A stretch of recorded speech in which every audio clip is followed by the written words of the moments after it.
On a tellement des choix d'extension des cils, comme vous pouvez le voir ici chez moi, qu'à la fin, on ne sait plus lesquels prendre. Et là, il faut savoir qu'intervient déjà en premier temps la stylisation classique. Et il faut regarder les premiers 4 critères, que c'est la courbure, ou les courbures, si on veut mélanger les courbures, les épaisseurs ou l'épaisseur, les tailles et la couleur. Ces courbures se choisissent dans un premier temps par rapport à la morphologie de l'œil et dans un deuxième temps par rapport aux cils naturels. Ensuite, on a les différentes tailles. Ça, c'est choisi dans un premier temps par rapport aux cils naturels, mais aussi par rapport au rendu souhaité.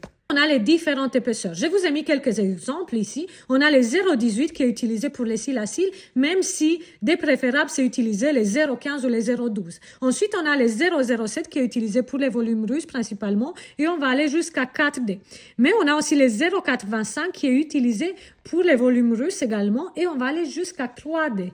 On a les couleurs, mais ici c'est plus des poses créatives, donc à chacun de choisir celle qui leur convient.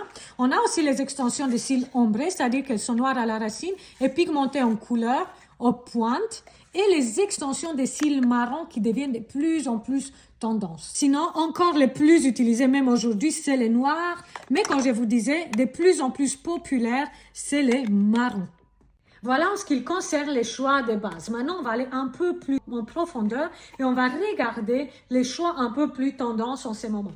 Et les toutes nouvelles, c'est les Kit and Lashes de London Lash et leur spécificité, c'est qu'elles sont un peu en angle vers l'extérieur, ce qui nous permet de faire un cut-eyes encore plus prononcé que celui qu'on fait d'habitude.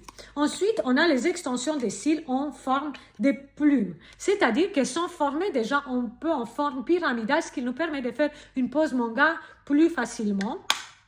On a aussi les bouquets préfaits avec un spike à l'intérieur, ce qui nous permet de faire des poses wispy.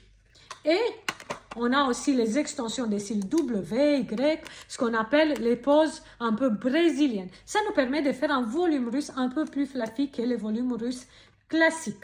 Et ça, ce n'est qu'une partie de tout ce que j'enseigne dans mes formations perfectionnement aux débutantes.